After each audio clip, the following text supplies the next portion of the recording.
metodenya yang menarik dalam pengajarannya. Jadi saya harapkan kepada Bapak Ibu guru semuanya untuk selalu mengasah meningkatkan potensi diri masing-masing untuk benar-benar nanti siswa dalam mengikuti pengajaran itu tidak bosan, tidak jenuh dalam pelajaran. Bapak Ibu yang saya hormati, dalam blok ini nanti akan diberikan materi oleh Pak Pengawas dan insya Allah besok saya juga akan memberi. Bisa betul ikuti dengan sebaik-baiknya agar pengetahuan Bapak Ibu semuanya menjadi lebih baik. Saya kira itu sambutan dari saya, dan secara resmi workshop peningkatan kompetensi guru menyusun rencana pembelajaran di SMA Praya Mata dinyatakan saya buka. Saya ada kurangnya lebih maaf. Wassalamualaikum warahmatullahi wabarakatuh.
Terima kasih kepada Bapak Kepala Sekolah yang telah memberikan arahan bimbingan bagi kita semua demi kebaikan ke depan untuk kita semua.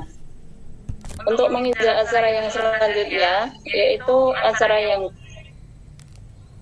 kelima, penyajian materi workshop pada pagi hari ini akan disampaikan oleh beliau Bapak Sigit Wahana, SPD. Waktu dan tempat kami persilahkan. Monggo Pak. Bismillah. Cek, suara saya masuk betul ya? Cek, suara masuk saya? Pak. Oke, masuk ya. Oke, terima kasih sebelumnya. Assalamualaikum warahmatullahi wabarakatuh. Yang saya hormati Bapak DRS Junaidi FM selaku Kepala SMA Praya Mata Kartasura. Yang saya hormati Bapak dan Ibu semuanya, peserta workshop ataupun IHT penyusunan perangkat pembelajaran. Pertama, mari puji dan syukur kita panjatkan kehadirat Allah Subhanahu wa Ta'ala, yang mana pada kesempatan pagi hari ini, pagi yang cerah,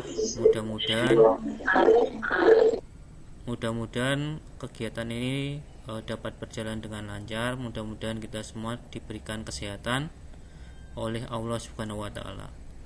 Semuanya dalam kondisi sehat ya Bapak dan Ibu.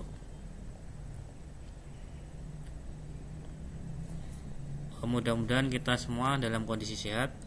Bapak dan Ibu, seperti yang diaturkan pembawa acara, saya diminta untuk memberikan materi tentang perangkat pembelajaran. Ini suara saya masuk enggak ya? Ini kayaknya saya cek dulu. Masuk. Oke, masuk ya.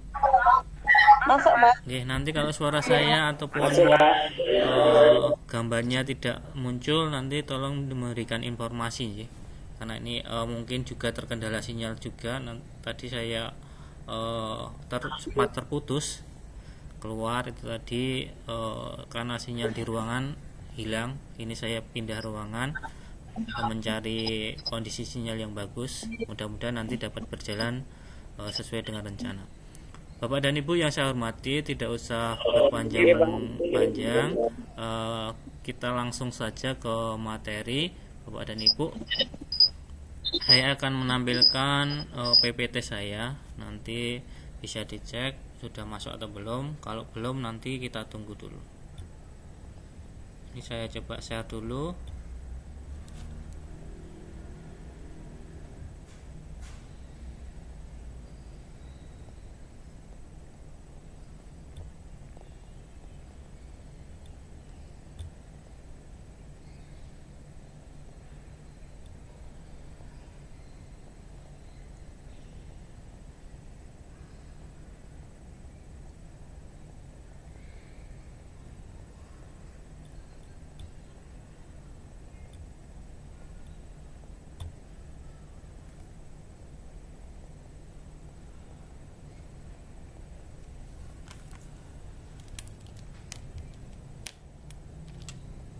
Sudah masukkah gambarnya Bapak dan Ibu?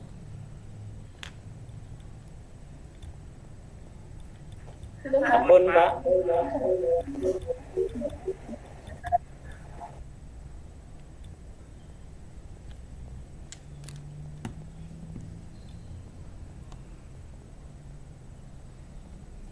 Oke Bapak dan Ibu, apa sih yang perlu dilakukan dalam penyusunan perangkat pembelajaran? Ini tentunya sangat terkait dengan kurikulum 2013 ini yang berdasarkan SE nomor 14 tahun 2019. Nanti kita akan menyusun bagaimana sih kita menyusunnya perangkat tersebut agar nanti bisa diaplikasikan. Walaupun mungkin sebenarnya kemarin sudah untuk yang keperluan EKTSB sudah dikumpul semua, tapi nanti kita akan berusaha mengevaluasi bagaimana kondisi RPP ataupun silabus yang sudah kita susun, karena kemarin ketika penyusunan RPP tentunya kita dikejar dengan waktu. Yang terpenting kita terkumpul dulu, untuk kualitasnya nanti kita pertimbangkan lebih lanjut. Bapak dan Ibu, bagaimana kita menyusun? Tentunya ketika kita menyusun RPP silabus ini kita harus mengacu pada, saya slideshow dulu.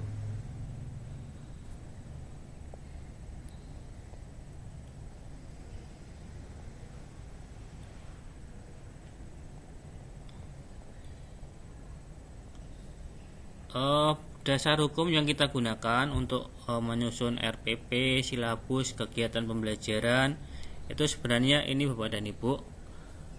Apa sih dasar hukum yang kita gunakan dalam kita melakukan kegiatan pembelajaran di sekolah? Ini ada beberapa bagian. Yang pertama untuk standar kompetensi lulusan.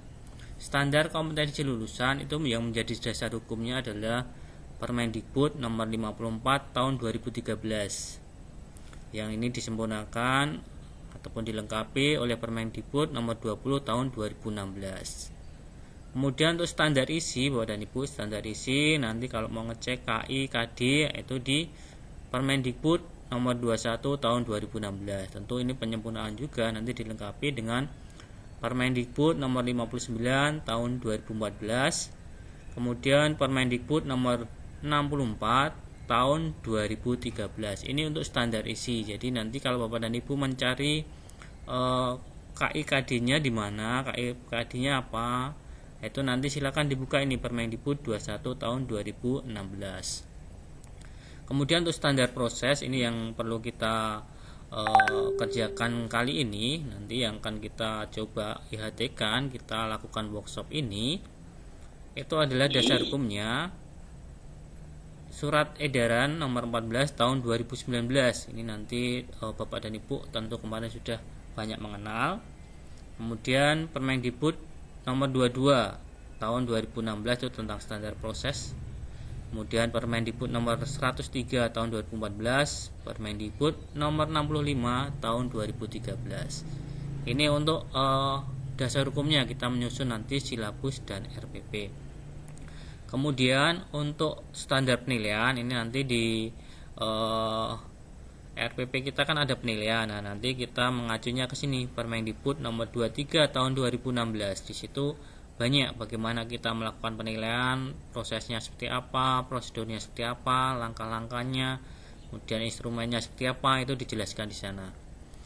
Kemudian Permendikbud nomor 53 tahun 2005, Permendikbud nomor 104 tahun 2014, dan Permendikbud nomor 66 tahun 2013. Itu yang akan menjadi dasar hukum kita, Bapak dan Ibu. Dasar hukum bagaimana kita menyusun silabus dan RPP serta proses pembelajaran. Silabus, Bapak dan Ibu, seperti apa sih silabus?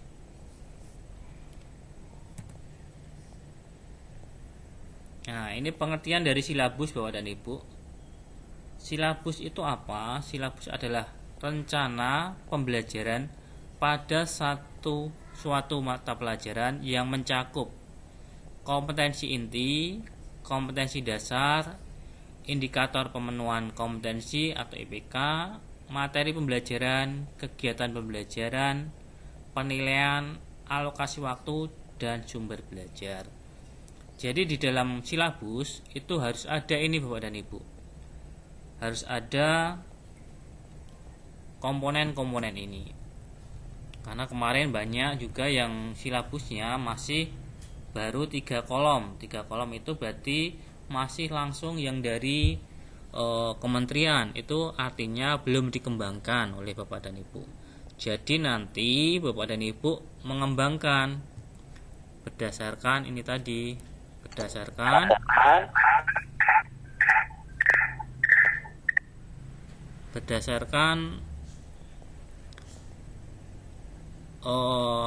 apa yang ada di Permendikbud nomor 59 tahun 2014 ini. Ini yang harus kita kerjakan, yang harus kita lakukan, bagaimana kita menyusun silabus. Terus bagaimana kita menyusun silabus? Bagaimana kita menyusun silabus?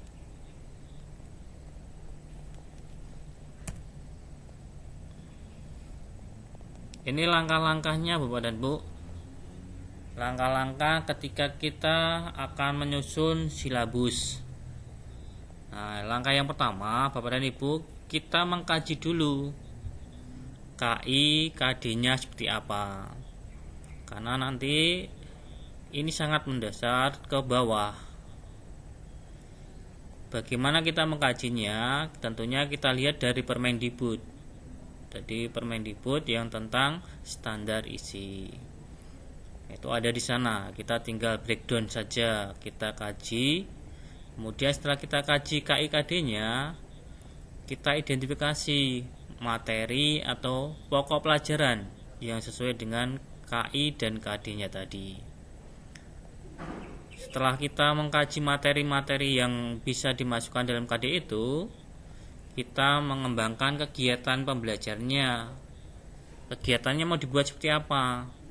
Mau diskusikah, ataupun ceramah, atau blended. Nah, itu nanti kegiatan pembelajarannya seperti apa, dengan metode apa, mungkin dengan metode inquiry, ataupun project based learning, atau problem based learning. Itu yang banyak digunakan.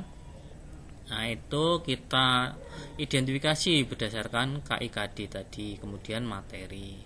Setelah itu langkah keempat, nah ini menentukan indikator pencapaian kompetensi. Jadi setelah kita mengetahui materinya apa, kemudian metodenya seperti apa yang mau digunakan, kita harus bisa menentukan indikator pencapaian kompetensinya. Ini sangat menentukan sekali bagaimana nanti kita membuat penilaiannya. IPK itu apa? Itu merupakan petanda pencapaian kompetensi dasar yang ditandai dengan perubahan perilaku yang dilakukan yang ini dapat diukur mencakup 3 kompetensi, yaitu sikap, pengetahuan, dan keterampilan. Jadi nanti IPK itu ada 3. Kemudian indikator dikembangkan sesuai dengan karakteristik peserta didik, harus sesuai dengan karakter peserta didiknya. Kemudian mata pelajarnya, kemudian satuan pendidikan, potensi daerah. Nah, ini dirumuskan harus mengakomodir dari karakteristik peserta didik, karakteristik mata pelajaran, satuan pendidikan, potensi daerah, dan ini dirumuskan dalam bentuk kata kerja operasional yang terukur dan dapat diobservasi. Kenapa ini dapat diukur dan diobservasi? Tentunya ini terkait dengan bagaimana kita nanti menilai apakah yang kita lakukan dalam pembelajaran itu meningkat atau tidak kompetensi dari peserta didik kita. Ini IPK-nya Bapak Daku. Setelah kita menentukan IPK, langkah selanjutnya adalah kita menentukan jenis penilaiannya. Penilaian pencapaian kompetensi dasar peserta didik dilakukan berdasarkan indikator. Nah, ini artinya apa?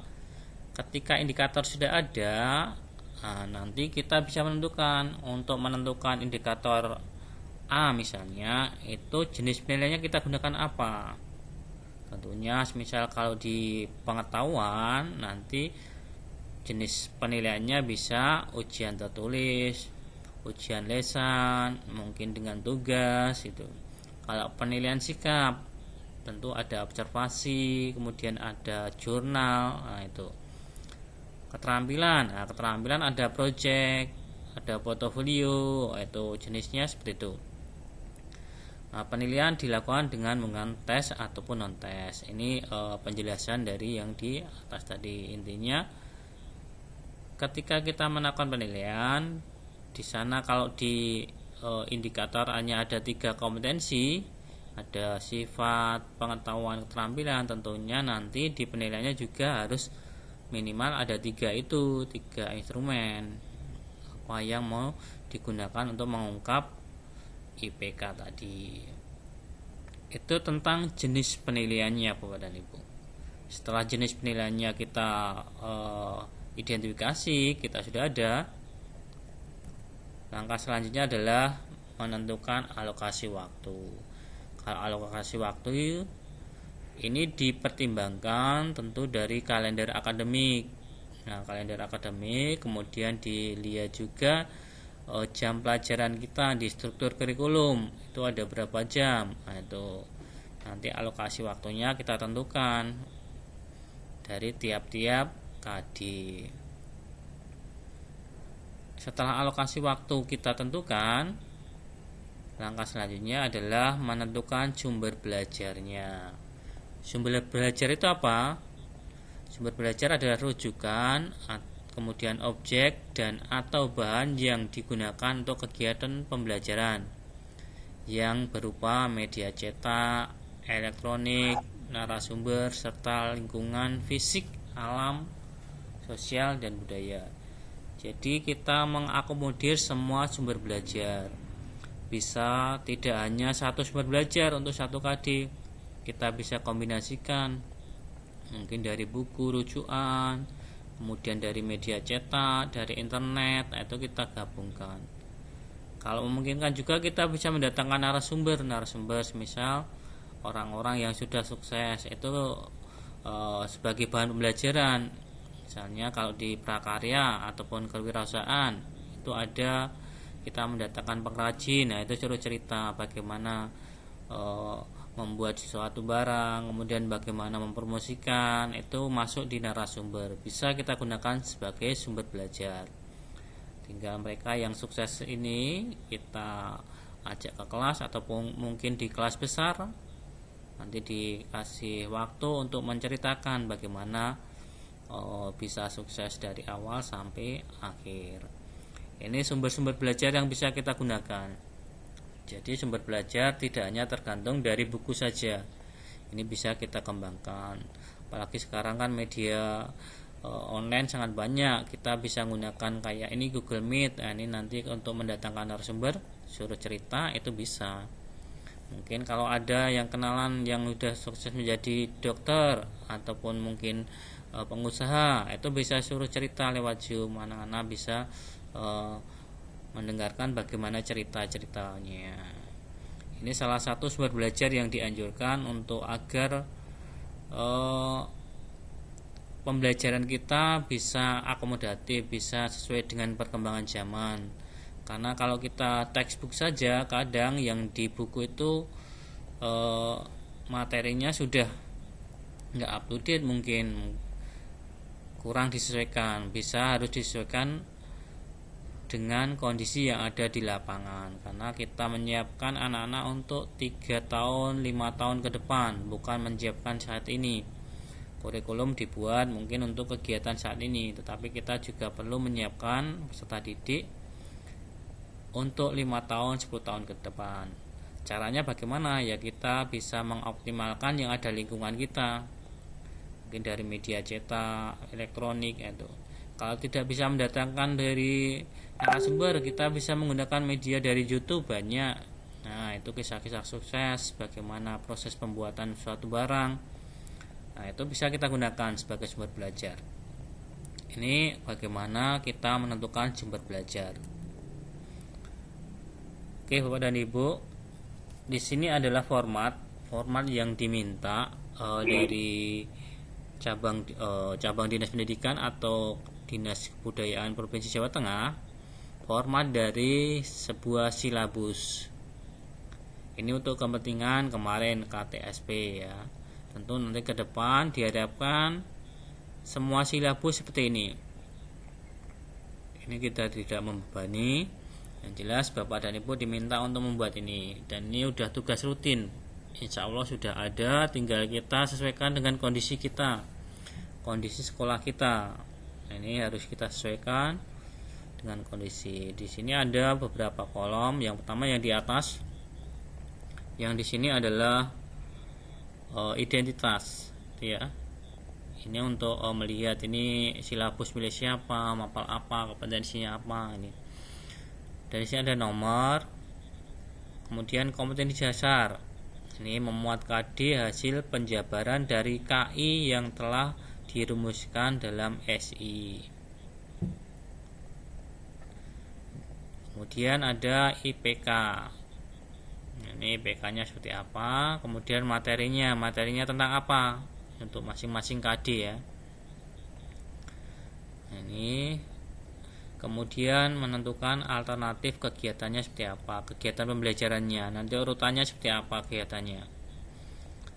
Nah, mau diskusikah, mau menggunakan metode apa, kemudian faktanya apa, metakognitif seperti apa, metakognitifnya seperti apa, itu faktualnya seperti apa itu.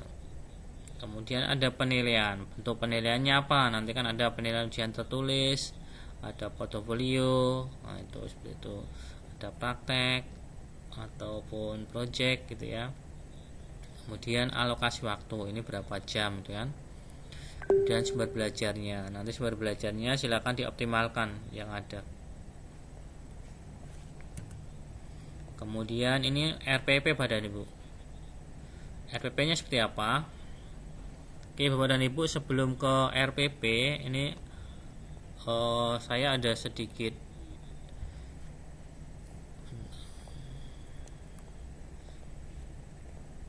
ada Metimeter Bapak dan Ibu. Saya akan chat bentar. Ini saya hentikan dulu berbaginya. Masih RP.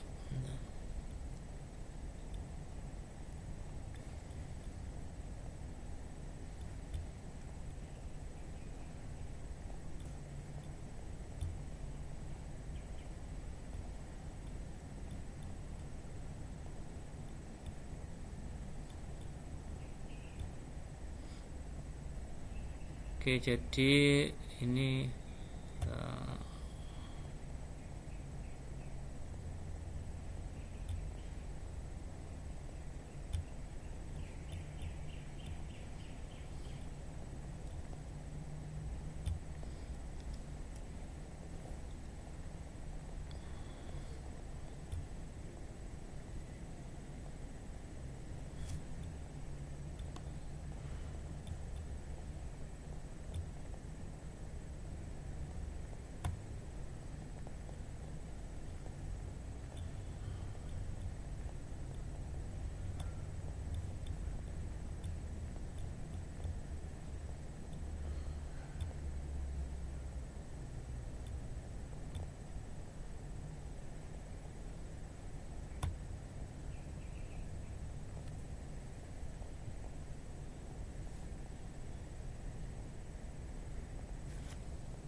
Menurut Bapak dan Ibu, seperti apa sih RPP di SE 14 tahun 2019?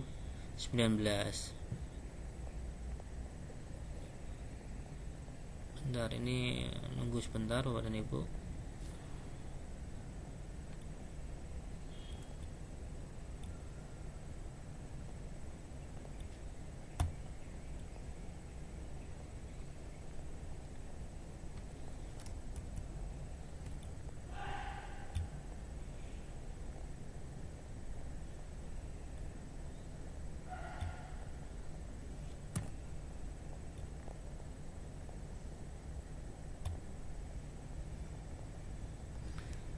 Bapak dan Ibu, saya di chat itu memberikan sebuah pertanyaan.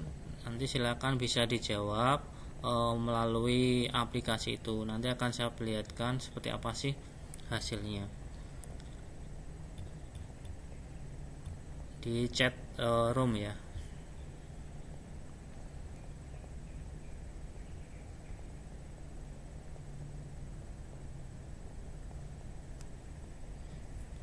Nanti silakan diisi kemudian kalau sudah di submit itu ada suruh menulis maksimal 250 karakter itu.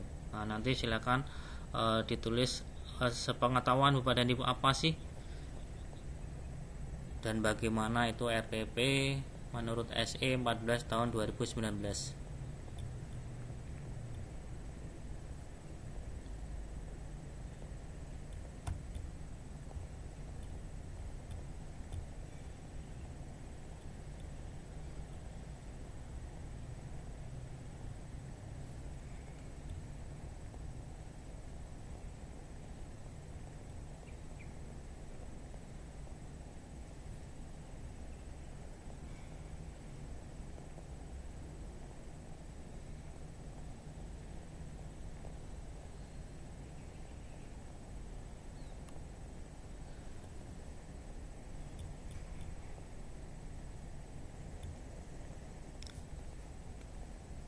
Kalau sudah di submit saja Pak dan Bu. Bisa? Ada yang bisa masuk enggak? Saya tanya dulu di linknya.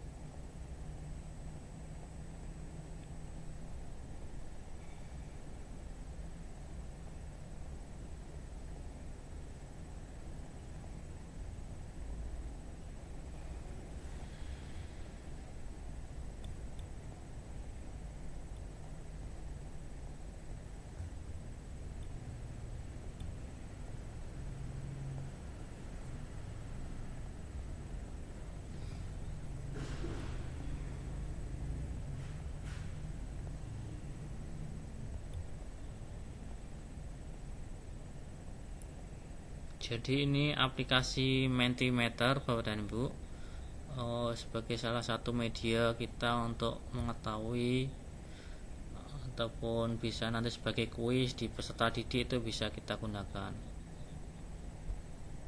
untuk mengetahui pengetahuan awal. Nah, itu sangat banyak nanti di sana.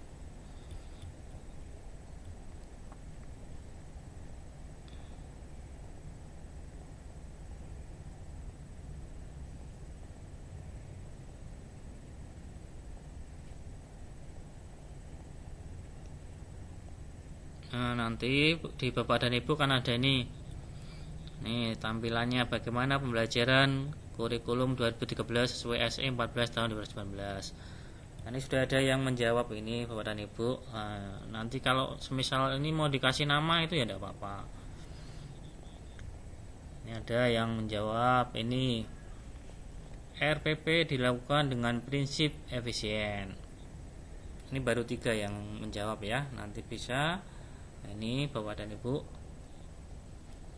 seberapa pengetahuan Bapak dan Ibu tentang RPP berdasarkan SE 14 tahun 2019.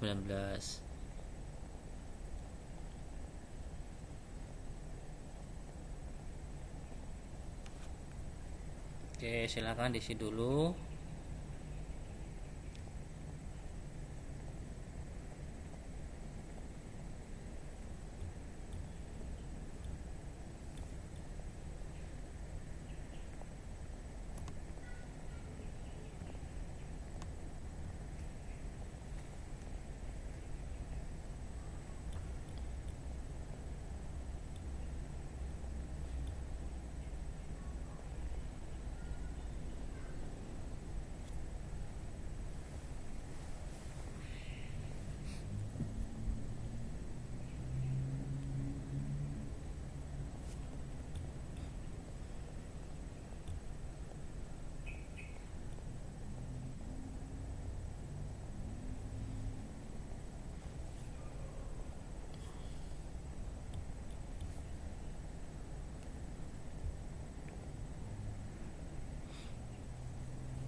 Oke, silakan bisa diisi Bapak dan Ibu.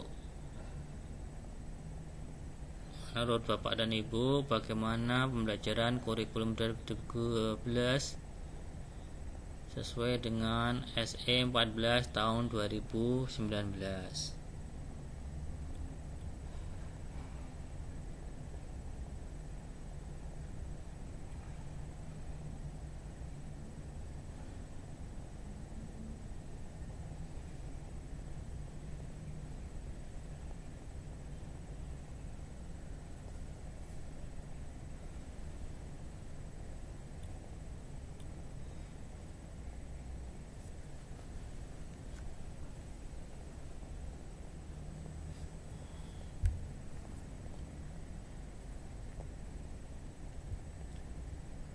Yang sudah mengisi bisa kembali ke Google Meet-nya, itu bisa di tampilan di sana bisa terlihat jawaban dari teman-teman kita. Jadi akan kita lihat seberapa jauh pemahaman tentang kurikulum 2013, terutama tentang silabus dan RPP sesuai dengan SE 14 tahun 2019.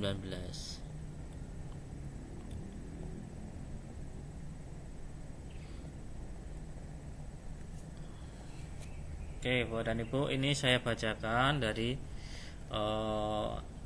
komentar Bapak dan Ibu tentang kurikulum 2013 sesuai dengan SE 14 tahun 2019. Di sini terlihat yang pertama, RPP dilakukan dengan prinsip efisien. Ini ada dua yang sama ini. Oke. Ya benar, dalam pengembangan ini terkait dengan RPP ya. RPP emang dikembangkan nanti harus dengan prinsip efisien. Efisiensi yang dulu ada 13 komponen nanti akan dirubah menjadi 5 komponen kalau di Jawa Tengah. Walaupun sebenarnya di sana hanya 3 komponen gitu menurut SE 14 tahun 2014. Kemudian efektif. RPP dilakukan dengan efektif dan efisien. Efektif jelas harus menuju sasaran. Tujuannya apa? Nanti langkah-langkahnya, penilaiannya apa, itu tentu terkait dengan tujuan. Kemudian pembelajaran dilakukan dengan prinsip efisien serta terpusat pada siswa. Nah, Bapak dan Ibu, sekarang ini RPP harus semuanya berpusat pada siswa. Guru sebagai fasilitator saja, tidak sebagai sumber belajar utama. Kita memfasilitasi bagaimana kompetensi dari para siswa itu bisa berkembang. Kita menjadi fasilitator, kemudian memberikan refleksi, memberikan umpan balik, kesimpulan seperti itu. Kita diharapkan untuk awal kita tidak memberi langsung ke materinya, kita jelaskan ABCD banyak itu, tetapi kita ajak anak-anak untuk berpikir dulu. Kita kasih pancingan-pancingan kata-kata tadi seperti ini yang saya lakukan. Mungkin ini bagaimana pembelajaran kurikulum 2013 sesuai dengan SE 14 tahun 2019. Ini Bapak dan Ibu saya pancing apa sih yang dipahami ya ini kita gali, nanti anak-anak dikasih pertanyaan-pertanyaan, kemudian mungkin diminta untuk diskusi. Diskusinya ditampilkan. Itu nanti setelah diskusinya ditampilkan, nanti baru kita kasih materi yang detailnya tentang elaborasinya, bagaimana pemahaman itu untuk mengembangkan kompetensi peserta didik sesuai dengan karakteristik yang dimiliki oleh peserta didik. Ini salah satu metodenya Bapak dan Ibu. Saya kembali ke PPT saya. Oke, bagaimana RPP Bapak dan Ibu? RPP kita susun seperti apa?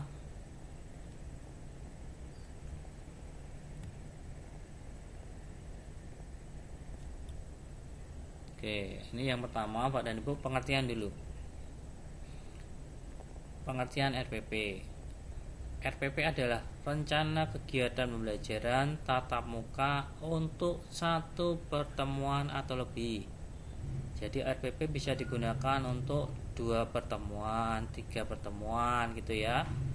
Karena banyak yang punya anggapan RPP itu harus untuk 1 pertemuan saja Pak. Kekurangannya kalau dilakukan untuk 1 pertemuan, mungkin dalam 1 pertemuan itu tidak ada asesmennya, tidak ada penilaiannya gitu ya. Nah, karena itu kan mungkin baru pendahuluan saja Pak, belum ada evaluasinya gitu ya. Itu ada yang berpendapat seperti itu. Tetapi ada yang berpendapat penilaian itu nggak harus di akhir, di awal pun bisa. Itu ada asesmen tentang kondisi awal peserta didik ya. Tadi misal kita tanya dulu pemahamannya tadi kan, pemahaman Bapak dan Ibu tentang kurikulum 2013 berdasarkan SE 14 tahun 2019 itu seperti apa. Itu sebagai asesmen awal, itu penilaian juga. Nah itu dianggap seperti itu. Tapi lebih mudahnya ya disarankan nanti RPP-nya silakan dibuat untuk bisa beberapa pertemuan, jadi 1 KD gitu. Jadi nanti unsurnya ada, penilaiannya ada di sana yang otomatis tertulis gitu ya. Nah itu kan ada penilaian pengetahuannya. Kalau penilaian yang di atas tadi kan misalnya observasi, nah itu saja. Itu jadi RPP adalah rencana kegiatan untuk tatap muka 1 pertemuan atau lebih. Tatap muka ini bisa secara daring, bisa luring, bisa kombinasi gitu ya. Itu bisa dipilih sesuai dengan kondisinya. Kemudian setiap pendidik pada satuan pendidikan berkewajiban menyusun RPP. Nah, kenapa? Ini terkait dengan tugas Bapak dan Ibu. Tugas di pendidik itu adalah dari perencanaan, pelaksanaan, evaluasi, tindak lanjut itu ya. Menyusun RPP silabus itu bagian dari perencanaan gitu. Jadi tugasnya ya tetap itu harus kesemuanya, dari perencanaan, pelaksanaan, kemudian evaluasi, tindak lanjut itu kita laksanakan. Kemudian RPP harus disusun secara lengkap dan sistematis agar pembelajaran dapat berlangsung secara interaktif, inspiratif, kemudian menyenangkan gitu ya.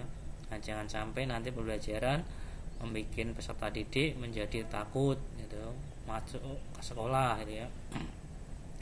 Kemudian menantang dari peserta didik, jadi membuat pembelajaran itu peserta didik menjadi memiliki rasa ingin tahu, tertantang untuk melakukan kegiatan yang lebih itu ya, tidak sekedar datang ke sekolah kemudian mengikuti pembelajaran pulang tanpa hasil. Itu kita berusaha membuat RPP yang bisa menantang peserta didik untuk mengembangkan seluruh potensi yang dimiliki, mengeksplor apa yang dimilikinya gitu.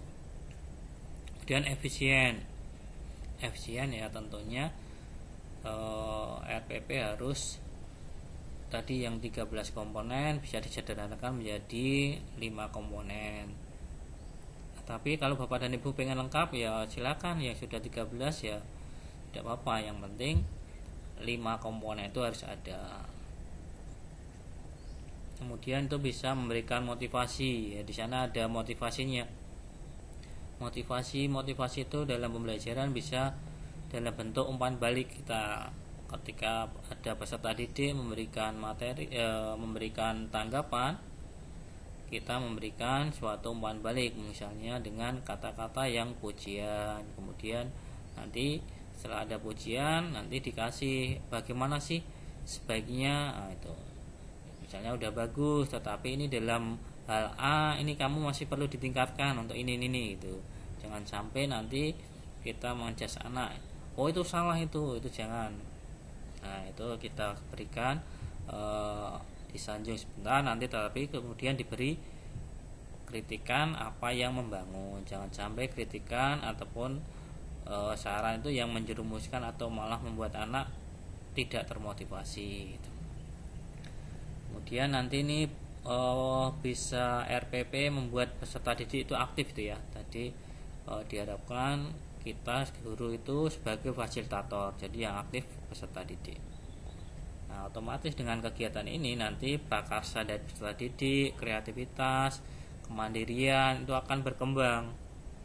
Bakatnya, minatnya, itu sesuai dengan perkembangan, kemudian sesuai dengan kondisi psikologis dari peserta didik. Ini diharapkannya RPP seperti ini.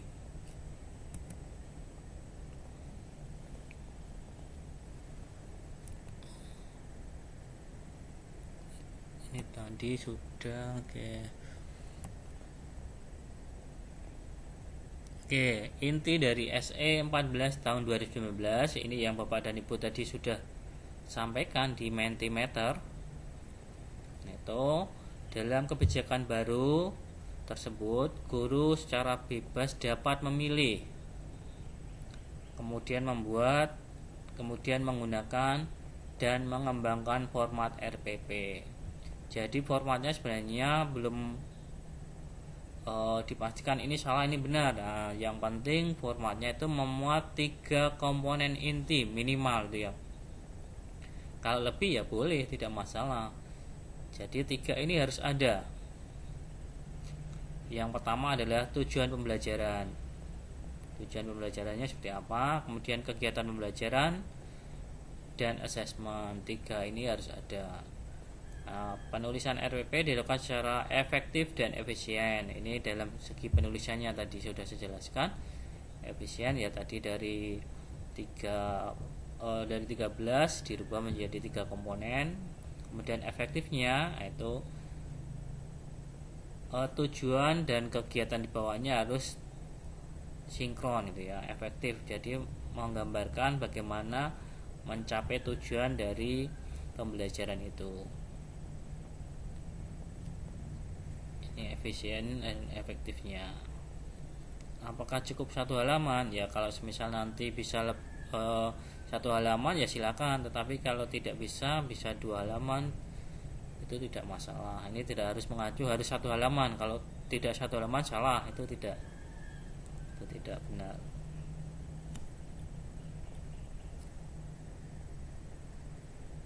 Oke, ini prinsip untuk pengembangan RPP Bapak dan Ibu.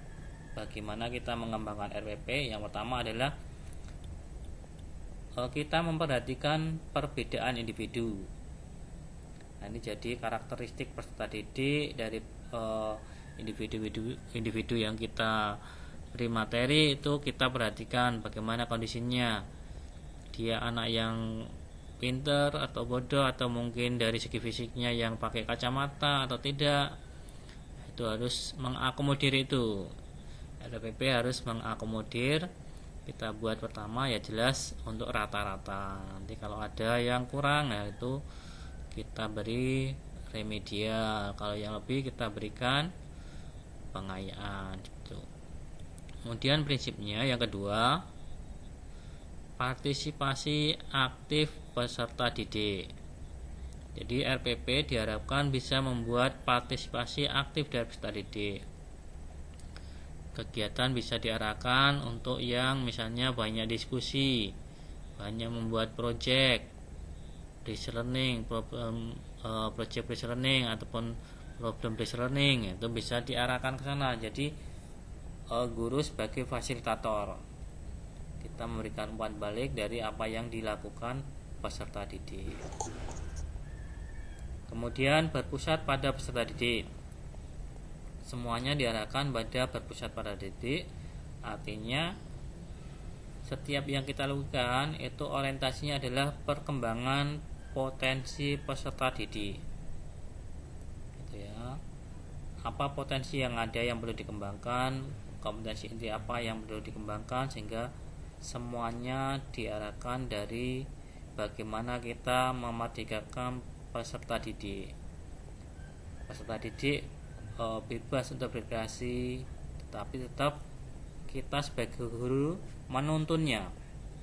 Menuntun ya, memberikan arahan, memberikan garis, yaitu biar mengarah ke tujuan yang kita harapkan gitu ya. Tapi tidak dibenarkan kita menggunakan misalnya marah-marah atau sampai menggunakan metode yang satu arah, itu jangan sampai. Kemudian yang keempat, membudayakan membaca. Jadi nanti tadi diarahkan ketika kita buat RPP. Suara saya masuk kah? Oke. Masuk, Pak. Kita membudayakan membaca.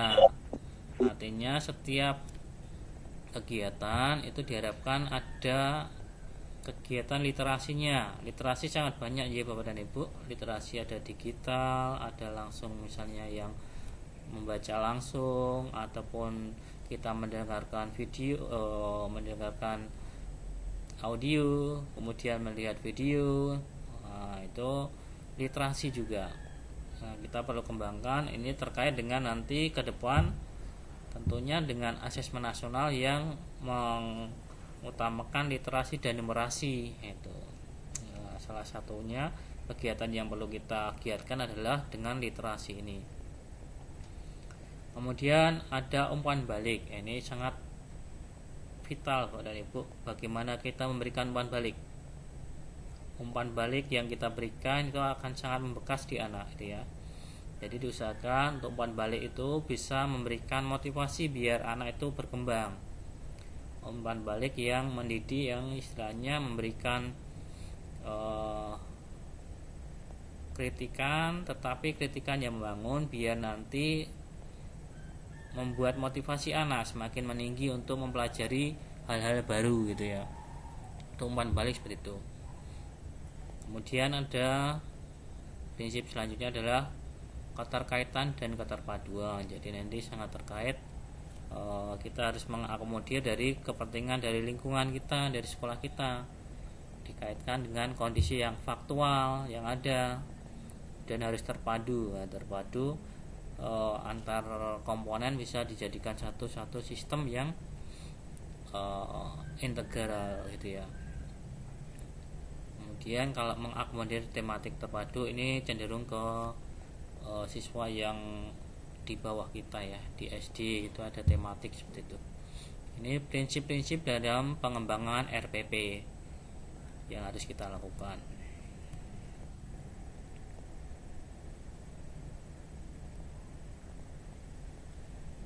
Oke, selanjutnya ini tadi Bapak dan Ibu, format dari RPP-nya seperti apa.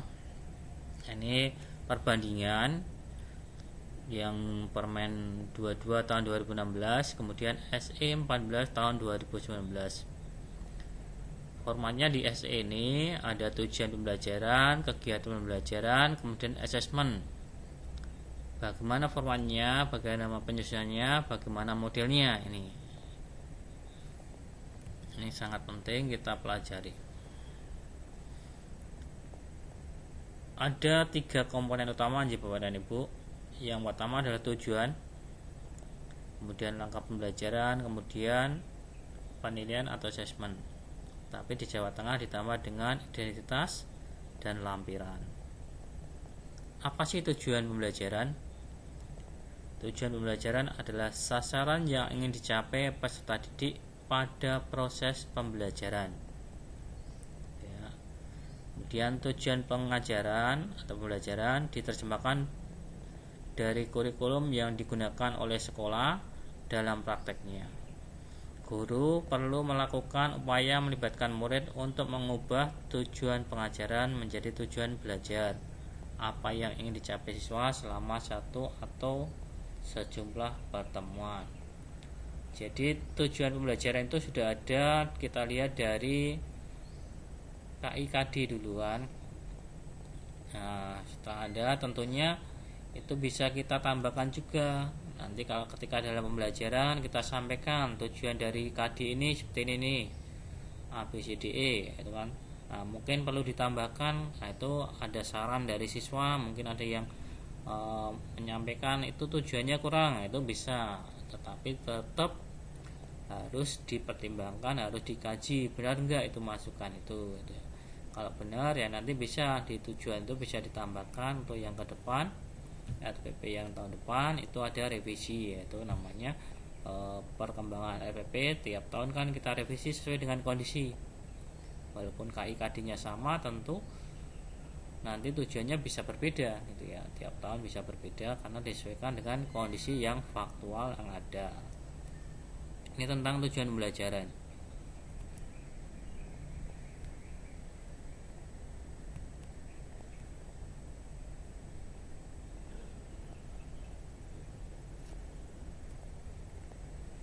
Oke.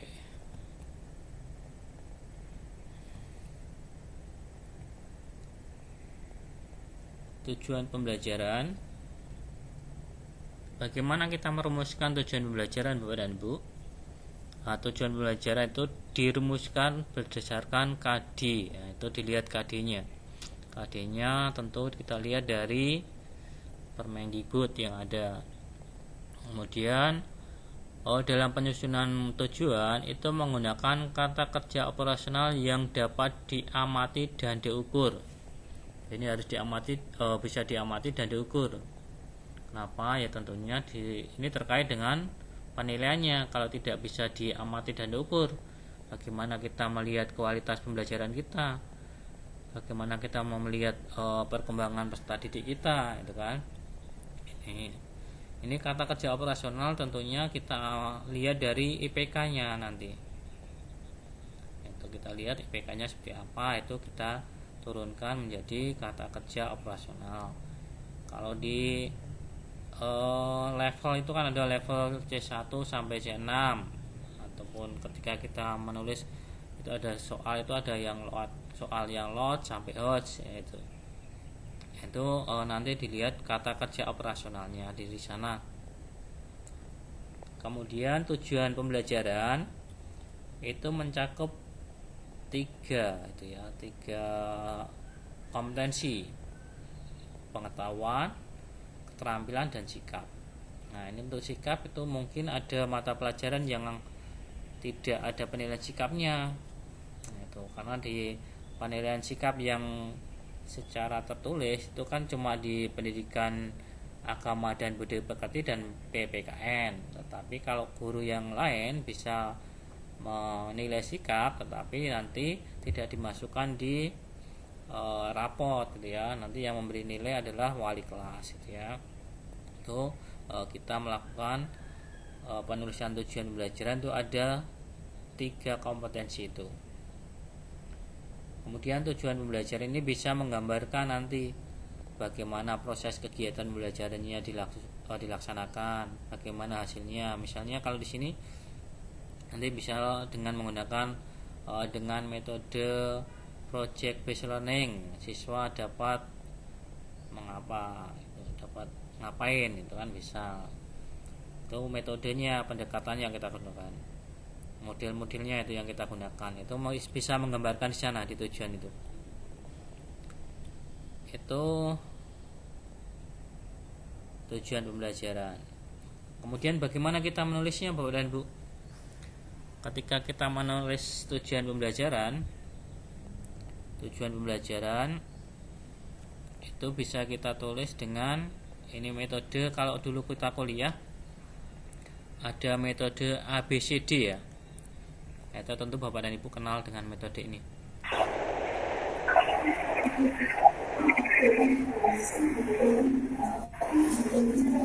Mungkin bisa di mute yang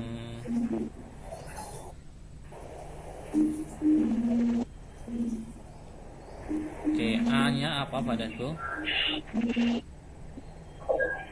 A-nya adalah audience. Mungkin punya Bu Dewi ya, bisa di mute sebentar. Oke. A-nya adalah audience. Audiens adalah subjek yang akan ditingkatkan potensinya. Kalau dalam hal ini adalah tentunya peserta didik Bapak dan Ibu. Apa sih audiensnya? Ya peserta didik kalau kita. Kemudian behavior adalah perilaku yang diharapkan dilakukan siswa setelah mengikuti proses pembelajaran.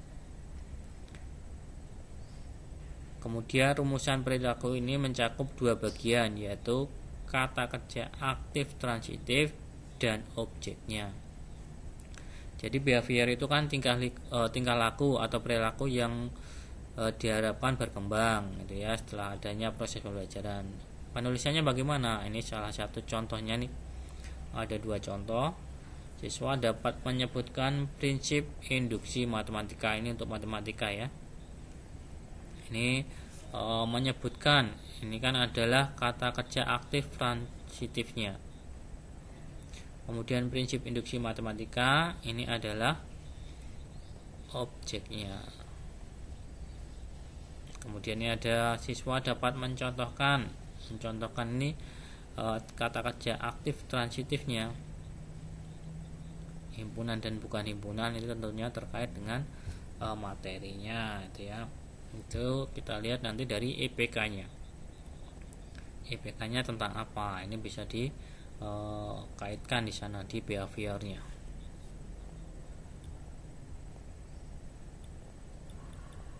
Kemudian selanjutnya adalah C. C-nya itu apa? C adalah condition atau kondisi itu ya. Kondisinya seperti apa? Kondisi diartikan sebagai suatu keadaan siswa sebelum dan sesudah melakukan aktivitas pembelajaran serta persyaratan yang perlu dipenuhi agar perilaku yang diharapkan dapat tercapai. Ini kondisi atau perlakuan kita, apa yang mau dilakukan, itu kan kondisi yang kita persiapkan untuk merubah perilaku peserta didik itu apa, gitu ya. Di sini kita beri contoh,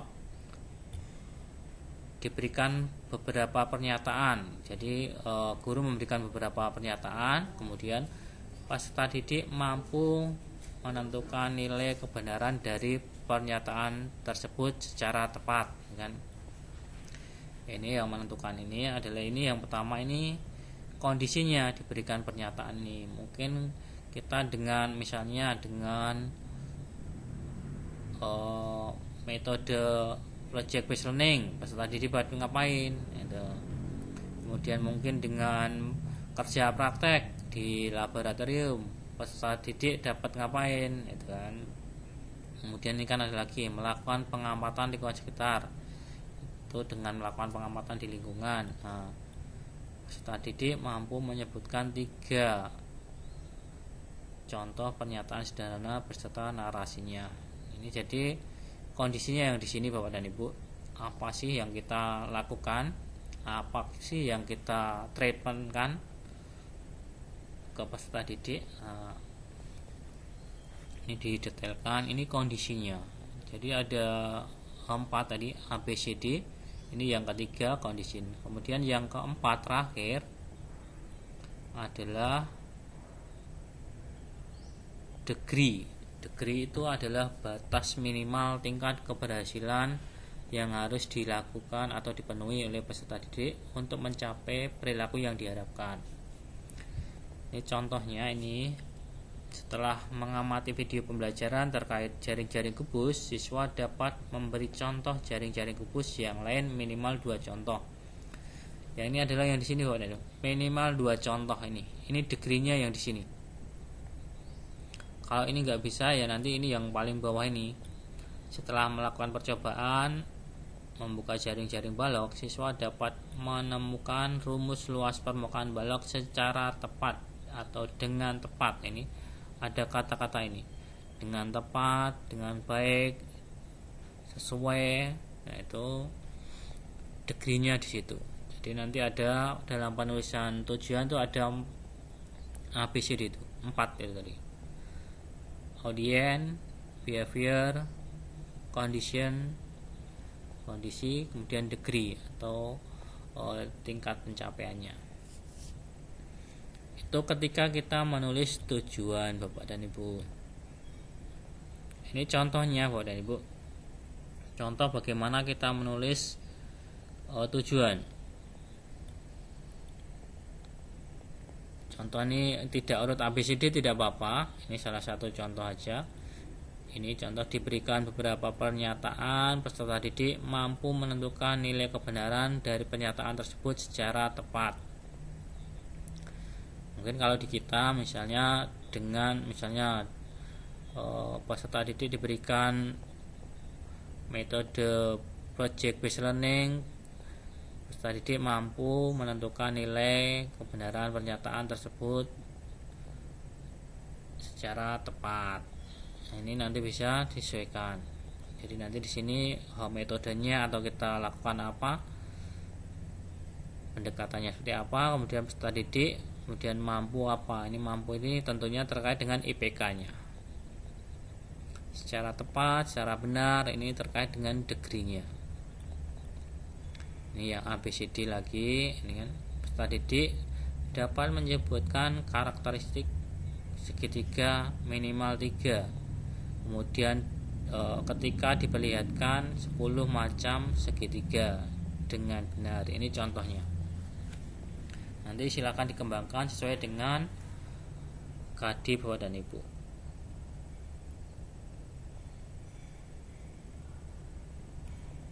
Oke Bapak dan Ibu, ketika kita menyusun tujuan pembelajaran, tadi kan harus ada kata kerja operasional. Nah, ini ada tingkatannya dari C1 sampai dengan C6. Apa sih kata kerja yang kita gunakan? Ya, terkait nanti berapa persen yang kita membuat soal HOTS-nya, itu tentunya terkait itu. Nah, ini jelas kita bisa mengaplikasikan ini, mengingat berapa, kemudian memahami. Yang kedua, kemudian yang ketiga ini mengaplikasikan. Ini nanti materinya nanti insya Allah saya share. Kemudian menganalisa, ini yang C4. Nah, ini menganalisa itu apa, yang menggunakan kata kerja yang kita gunakan, misalnya membedakan, mengorganisasikan, membuat diagram, menunjukkan bukti, menghubungkan. Ini kemudian C5 nya seperti apa pada pengertian, ini mengambil keputusan berdasarkan kriteria. Kemudian mencipta, ini level-levelnya di tujuan. Ini terkait dengan tujuan yang berupa pengetahuan Bapak dan Ibu. Pengetahuan tentunya kita mengarah ke ini kata kerja ini. Tinggal nanti diberikan misalnya IPK-nya apa, itu menunjukkan apa IPK-nya, menunjukkan apa. Kemudian menganalisa tentang apa, itu kan di situ. Ini contoh kata kerja operasional yang ada. Kemudian untuk yang sikap ini kita terkait dengan profil pelajar Pancasila. Bapak dan Ibu nanti bisa membuat tujuan yang terkait dengan profil pelajar Pancasila atau mungkin PPK gitu ya. Tapi nanti yang kita arahkan ke profil pelajar Pancasila, karena ini nanti yang akan dievaluasi ketika ada asesmen nasional. Ini perlu kita biasakan di peserta didik kita. Karena nanti ketika dilakukan asesmen nasional tentang survei karakter yang mengarah ke profil pelajar Pancasila, anak-anak sudah mengalami ini. Di kelasnya sudah mengalami kegiatan-kegiatan yang terkait dengan ini. Misalnya bagaimana kita mengembangkan perilaku beriman, bertakwa kepada Tuhan Yang Maha Esa dan berakhlak mulia. Contohnya misalnya dengan berdoa terlebih dahulu, kemudian nanti ada sopan santun kepada guru. Nah, itu kan akhlak mulia di situ. Kemudian misalnya kita bagaimana ketika memberi perlakuan pada lingkungan kita, itu berakhlak mulia itu ya. Akhlak mulia itu kan ada terhadap diri sendiri, kemudian orang tua, kemudian lingkungan, masyarakat, itu akhlak mulia. Kalau beriman jelas sesuai dengan agama dan kepercayaan masing-masing. Mandiri jelas itu melakukan semua kegiatan sendiri sesuai dengan potensinya. Bernalar kritis, bagaimana kita mengembangkan ini kegiatan yang bisa memacu anak-anak bernalar kritis. Bagaimana memacu anak, membiasakan anak menjadi kreatif. Bagaimana bergotong royong gitu ya, saling membantu, saling toleransi. Kemudian ada yang kebinekaan tunggal, berkebinekaan global, itu kita harus punya toleransi terhadap kebinekaan perbedaan, ya. Implikasinya tentu kita mungkin ada nanti misalnya di kelas kita nyanyikan lagu daerah dari bukan dari Jawa, misalnya dari luar Jawa, itu bisa menumbuhkan kebinekaan global. Kemudian kita bisa menjelaskan bagaimana menghargai budaya-budaya yang berbeda, itu berkebinekaan global. Itu sikap yang harus kita kembangkan Bapak dan Ibu. Kita bisa tuliskan di tujuannya. Nah, ini terkait di kurikulum tentu ada penilaian sikap spiritual, penilaian sikap sosial. Ini kalau di sana kan ini nanti bisa dikaitkan juga dengan yang profil pelajar Pancasila tadi. Hampir sama intinya. Kemudian kalau di keterampilan, nah ini keterampilan di abad 21 itu nanti ada ini, mungkin ada yang terkait juga dengan yang tadi profil pelajar Pancasila gitu. Itu harus kita kembangkan critical thinking dan problem solving, kemudian kreatif, inovatif, komunikasi atau komunikatif, ya, kolaboratif, gitu, kolaborasi atau kerjasama, kan. Ini yang perlu kita tingkatkan keterampilannya. Kemudian ditambah lagi tadi Bapak dan Ibu tentang literasi, Bapak dan Ibu. Literasi ini sangat penting sekarang, keterampilan ini. Bagaimana literasi itu sangat dominan, apalagi di masa seperti saat ini yang jaringan internet itu bukan barang mahal lagi, gitu ya. Itu kita sangat perlu untuk literasi digital biar anak-anak bisa mengikuti perkembangan dunia luar. Apa yang terjadi di luar negeri dalam 1 detik bisa sampai ke kita. Itu jangan sampai kita ketinggalan. Itu anak-anak kita biasakan dengan literasi seperti itu.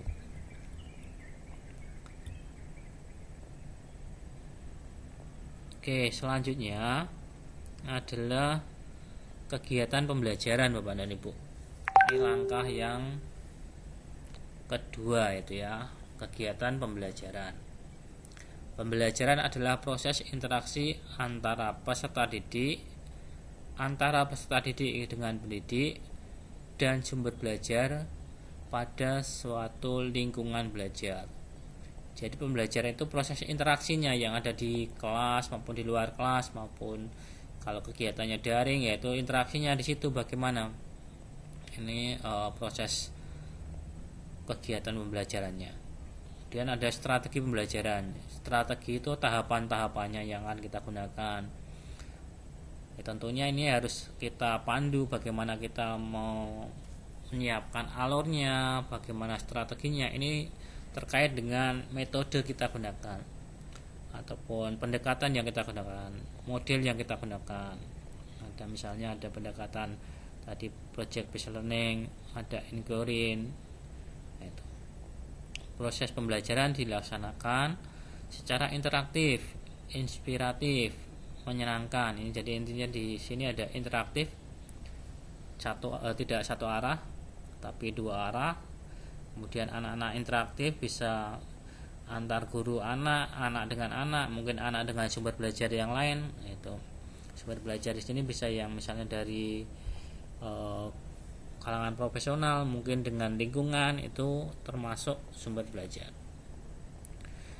Kemudian memotivasi peserta didik, ini tadi sudah. Kemudian memberi ruang prakarsa, kreativitas, kemandirian sesuai dengan bakat, minat, perkembangan fisik serta psikologis peserta didik. Ini intinya kita memerdekakan peserta didik.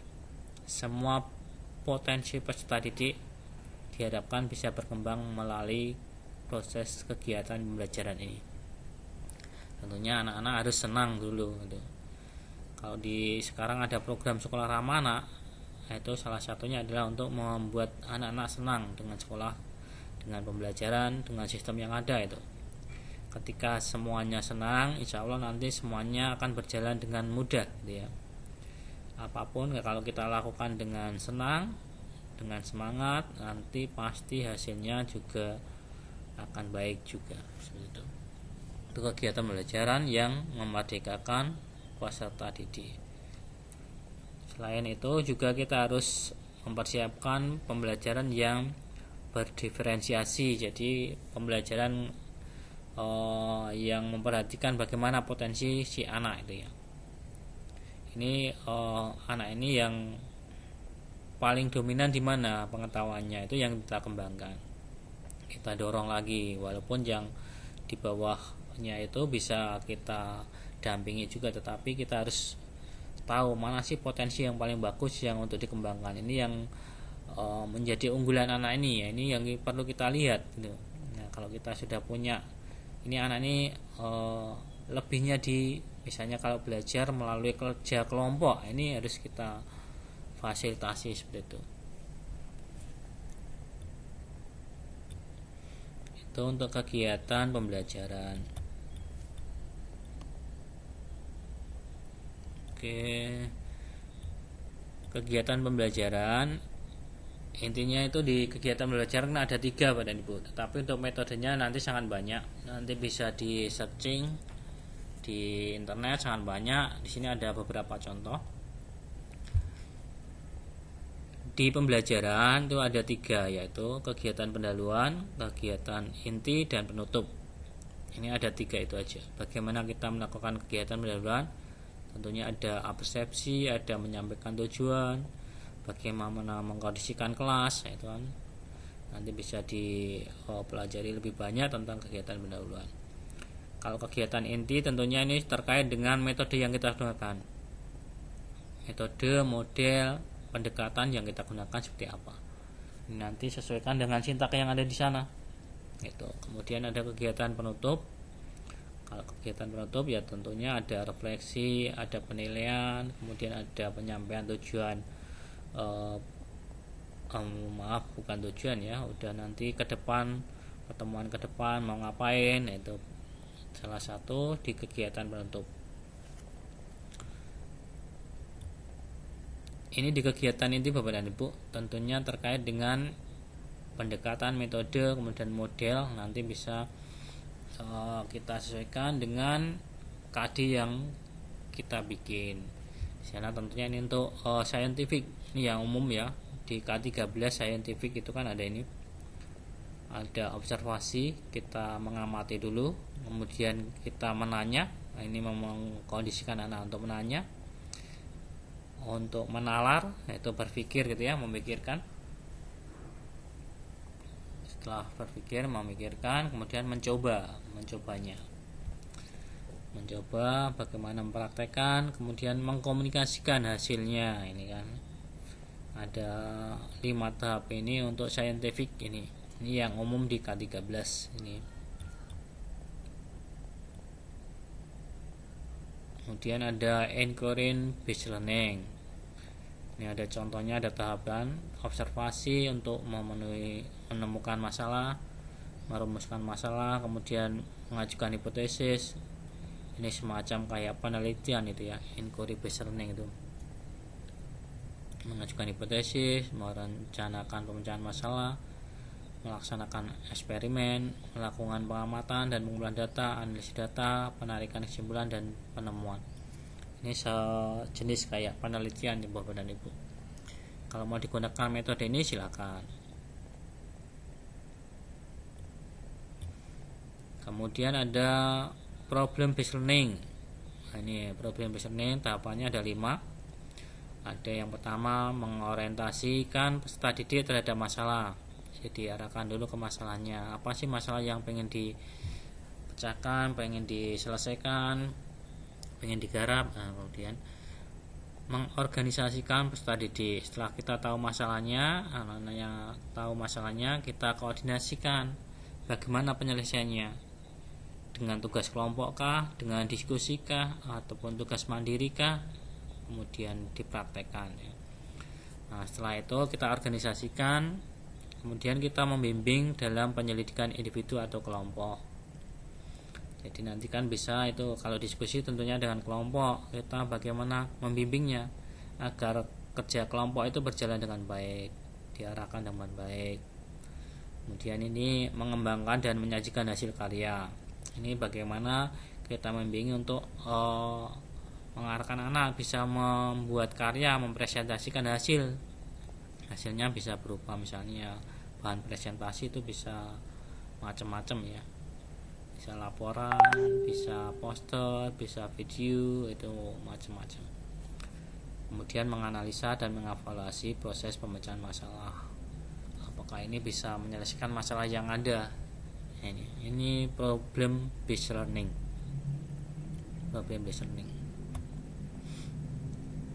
Kemudian project based learning. Nah, project based learning ini sangat tepat untuk misalnya ada kewirausahaan, kemudian kerja praktek itu ada ya. Nanti projectnya adalah membuat sebuah benda ataupun membuat material ataupun membuat makalah, itu kan ada. Ini project based learning. Yang pertama adalah penentuan projectnya apa. Nah, tadi misalnya kita membuat sebuah karya seni, misalnya membuat lukisan. Nah, perencanaan penyelesaiannya nanti mau dibuat seperti apa, perencanaannya diselesaikan bagaimana, tahapannya bagaimana, itu kemudian disusun jadwal. Nah, jadwalnya sudah terperinci, hari ini ngapain, besok ngapain, laporannya kapan, itu kemudian ada penyelesaian dengan fasilitasi dan monitoring. Ini mengecek bagaimana pelaksanaan dari jadwal ini. Kemudian menyusun laporan dan presentasi. Ini tentunya laporannya kalau berupa laporan ya laporan, kalau berupa barang ya barang. Itu kemudian dievaluasi, ini hasilnya seperti apa, hasil dari laporan, dari barang yang dibikin anak, karya seni yang dibikin anak, lukisan yang dibikin anak, ataupun mungkin kalau di kimia ada membuat sabun, reaksi kimia, bagaimana hasilnya reaksi kimia yang dihasilkan. Ini evaluasinya seperti itu. Ini metode lain lagi Bapak dan Ibu, metode blended learning. Nah, ini yang sangat tren sekarang, bagaimana blended. Kalau di lingkungan masyarakat kan blended itu kan kombinasi antara daring dan luring gitu saja ya, sepengetahuan saya, yang dipahami masyarakat seperti itu. Tetapi secara detailnya apa sih blended learning? Nah, itu ada tiga langkah sebenarnya. Yang pertama adalah pencarian informasi. Ini Bapak dan Ibu, ini pencarian informasi, ini bisa berbagai sumber.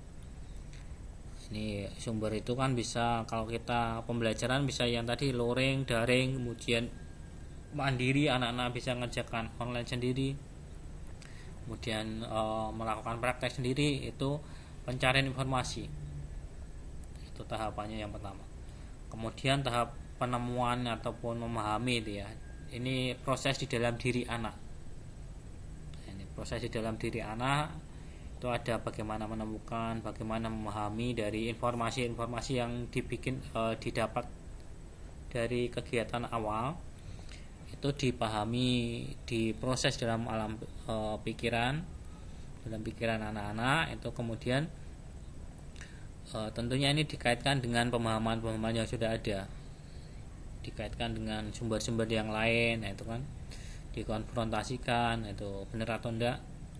Nah, setelah itu dikonstruksikan, atau kita membuat pemahaman baru ataupun membuat asimilasi ataupun analisis mengaitkan, itu kan jadi sebuah pemahaman baru, barang baru, pengetahuan baru.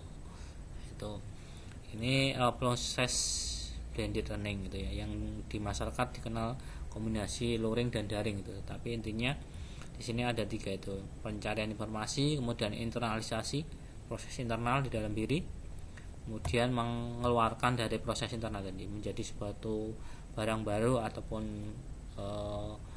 mungkin perbaikan, mungkin ada tambahan di sana sini, yaitu proses blended learning. Kemudian ada metode SOLE. SOLE itu self organized learning environment. Ini intinya belajar lingkungan mandiri itu ya, kalau diartikan dari sini. Ini yang sangat tepat, ini kita gunakan di metode full daring ya biasanya. Banyak diterapkan sekarang. Mungkin Bapak dan Ibu ada yang menerapkan ini ketika kemarin PJJ. Misalnya anak kita berikan suatu pertanyaan, langkah pertama kita beri bahan, kita anak pertanyaan-pertanyaan untuk didiskusikan, kan. Nah, setelah diskusi kemudian anak diminta untuk menyelesaikan. Penyelesaiannya bisa melalui kerja kelompok gitu ya misalnya, ataupun dikerjakan mandiri gitu ya. Ya, mandiri ini kan dikasih tugas dikerjakan mandiri ataupun kelompok. Setelah itu dieksplorasi ataupun diinvestigasi siswa itu bagaimana penyelesaiannya sampai di mana. Kemudian kita kasih umpan balik jika istilahnya keluar atau melenceng gitu. Nah, kemudian kita monitor bagaimana perkembangannya sampai mana itu tadi. Nah, setelah itu tentunya ada hasilnya presentasi misalnya di media online, misalnya anak disuruh membuat video, itu kan presentasi. Nah, itu dari hasil itu kita evaluasi mana yang bagus ya itu. Setelah dipresentasikan, evaluasi dari hasilnya, kita mengadakan penilaian. Ini metode yang kita gunakan di Sole. Oke, itu beberapa metode Bapak dan Ibu yang kita gunakan, yang bisa kita pilih. Sebenarnya sangat banyak Bapak dan Ibu, nanti bisa dikembangkan sendiri, bisa mengkombinasikan juga itu kan. Ada mungkin Bapak dan Ibu bisa menemukan metode baru yang kombinasi dari semua ini, itu bisa diterapkan. Yang penting bisa meningkatkan kualitas peserta didik. Kemudian yang memerdekakan peserta didik itu tentang kegiatan pembelajaran atau langkah kedua ya Bapak dan Ibu. Ada yang pertama adalah tujuan, yang kedua adalah kegiatan pembelajaran atau langkah pembelajaran. Langkah ketiga yaitu tentang asesmen atau penilaian. Asesmen atau penilaian proses pembelajaran menggunakan pendekatan penilaian otentik yang menilai kesiapan peserta didik, proses dan hasil belajar secara utuh. Jadi penilaian Bapak dan Ibu tidak hanya penilaian di akhir seperti kita ujian tengah semester, akhir semester, ulangan tiap KD, itu tidak.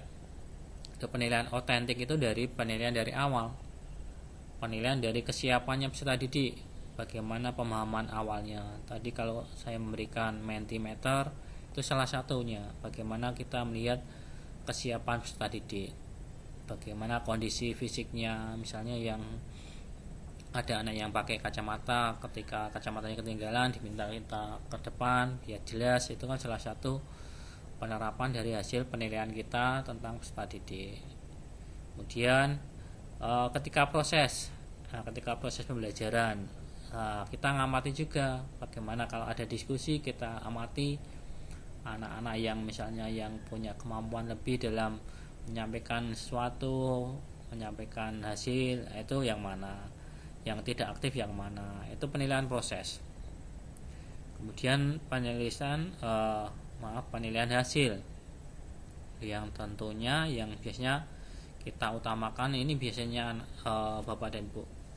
Nah, kita membuat soal ulangan, kita membuat soal PTS, walaupun sebenarnya penilaian itu nggak harus lewat soal itu, misalnya dengan portofolio, dengan proyek yang dibikin, itu penilaian bisa kita lakukan. Ini Bapak dan Ibu, jadi penilaian yang kita gunakan bisa 3 itu ya, dari kesiapan, kemudian proses, kemudian hasil. Penggunaannya untuk apa Bapak dan Ibu? Penilaian itu kita gunakan untuk remedial. Ini remedial. Misal kalau kita tadi penilaian ketika diproses, kita menilai anak-anak yang ternyata kita diproses itu, anak-anak kita tanya ternyata ada poin-poin yang belum diketahui, yaitu langsung kita berikan remedi. umpan balik, kita jelaskan kembali ataupun dikaji kembali, didiskusikan kembali, itu kan itu proses remedi. Proses remedi itu bisa kita lakukan dalam selama proses pembelajaran. Kalau nanti di hasil tentu malah kadang terlambat kita kalau mengadakan remedi, karena biasanya kalau di akhir itu kan nilainya sudah mungkin seminggu harus buat rapot. Nah itu kan agak susah. Itu remedi bisa dilakukan ketika proses. Jadi nanti ketika akhir nilainya sudah di atas KKM ataupun ketuntasan belajar minimal. Kemudian itu digunakan untuk pengayaan. Kalau ini yang lebih ya, kemampuan lebih bisa ditambahkan. Kemudian kalau anak-anak yang tidak bisa mengikuti benar-benar, itu kan ada nanti pelayanan konselingnya. Gimana kita kalau anak-anak ada yang tidak mampu mengikuti karena masalah keluarga, itu ada konselingnya. Itu biar nanti dia bisa mengikuti pembelajaran dengan baik. Itu penilaian di proses itu. Jadi penilaian itu ada tidak hanya di akhir, ada 3, di kesiapan peserta didik, proses, dan hasil akhir.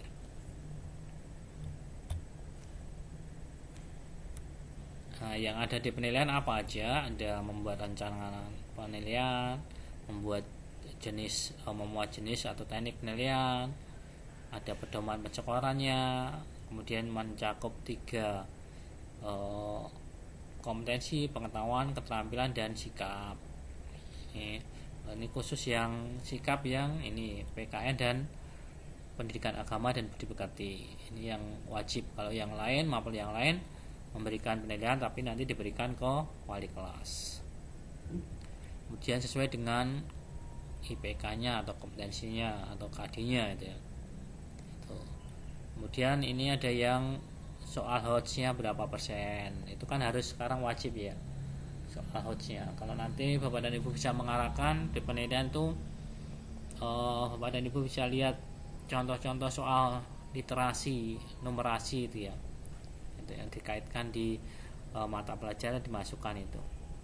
Biar nanti kalau anak-anak menghadapi materi yang semacam materi untuk literasi, numerasi itu sudah paham benar anak-anak. Ini tentang penilaian.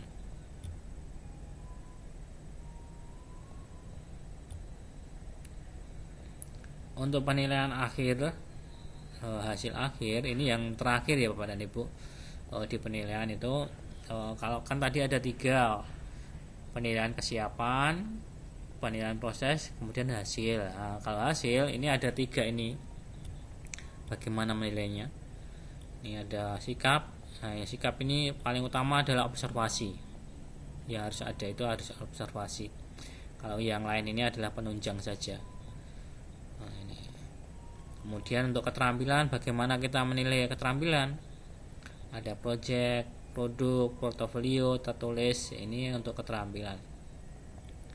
Kemudian untuk pengetahuan ada tes tertulis, tes lesan, observasi ketika diskusi, tanya jawab. Kemudian ada penugasan. Ini metode yang bisa kita gunakan untuk menilai sikap, pengetahuan, dan keterampilan. Oke, selanjutnya ini Bapak dan Ibu, kita sudah mengetahui tadi ada 3, ada tujuan pembelajaran, kegiatan pembelajaran, dan pengembangan. Sekarang bagaimana formatnya Bapak dan Ibu? Format yang kita bisa gunakan untuk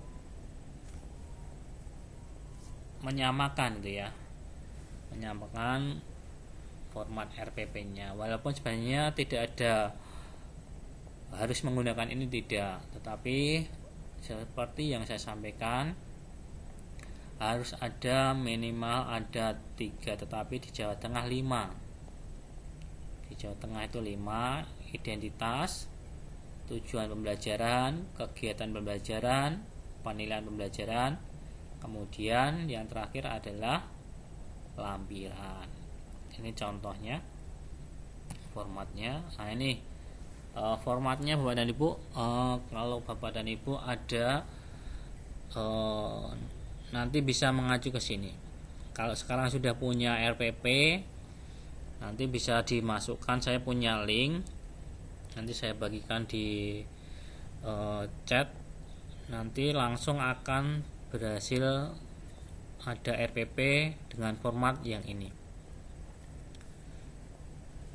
Ini adalah contoh RPP format yang saya bikin. Jadi ini ada judulnya, kemudian ini ada sekolah, ini identitas ya, kemudian tujuan pembelajaran. Di sini adalah tujuan pembelajaran. Ini tentunya dengan prinsip ABCD tadi. Itu bagaimana tujuan pembelajaran membentuk, ini berbentuk deskripsi ya. Deskripsi, jadi nanti kalau misalnya ada tujuan tidak boleh langsung 1, 2, 3 gitu, tetapi dikasih pengantar dengan metode apa anak-anak atau peserta didik dapat 1, 2, 3, 4, 5 dengan baik, itu kan, dengan tepat, dengan benar, itu kan tentunya yang 1, 2, 3, 4, 5 dikaitkan dengan pengetahuan, keterampilan, sikap kalau yang di PKN dan pendidikan agama dan budi pekerti. Kemudian kegiatan pembelajaran, ada pendahuluannya ngapain, inti ngapain, kemudian penutup ngapain, kemudian asesmen. Ini asesmennya bagaimana, untuk penilaian sikapnya yang digunakan apa, metode apa, observasi tentang apa, kemudian pengetahuan, ujian tulis tentang apa, kemudian keterampilan, proyek tentang apa itu. Ini tanda tangan, sini juga tanda tangan yang bersangkutan, guru, kemudian kepala sekolah. Kemudian ada lampiran. Nah, ini lampiran ada linknya, link materi, link penilaian, link pendukung itu. Kalau mau diberikan link, tapi kalau mau banyak ya lampiran langsung di bawahnya itu boleh-boleh saja. Kita mengakomodir yang 1 lembar ya, ini nanti link diberikan link saja. Oke, seperti itu Bapak dan Ibu formatnya. Mungkin sebelum kita lanjut, mungkin untuk praktek gitu ya, kalau ada yang mau ditanyakan monggo saya berikan waktu sebelum ke praktek penyusunan RPP maupun silabus. Oke, waktu saya kembalikan dulu ke pembawa acara dulu nggih, kalau ada yang mau tanya.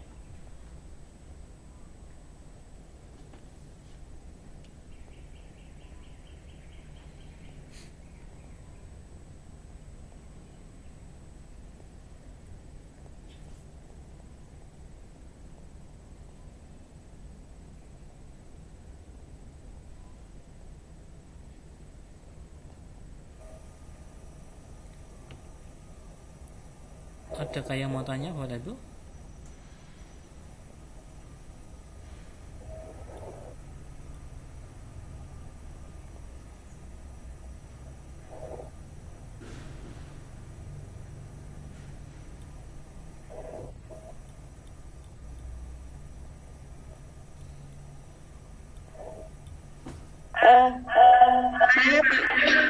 Saya sedikit, mungkin kaitannya dengan pengembangan silabus.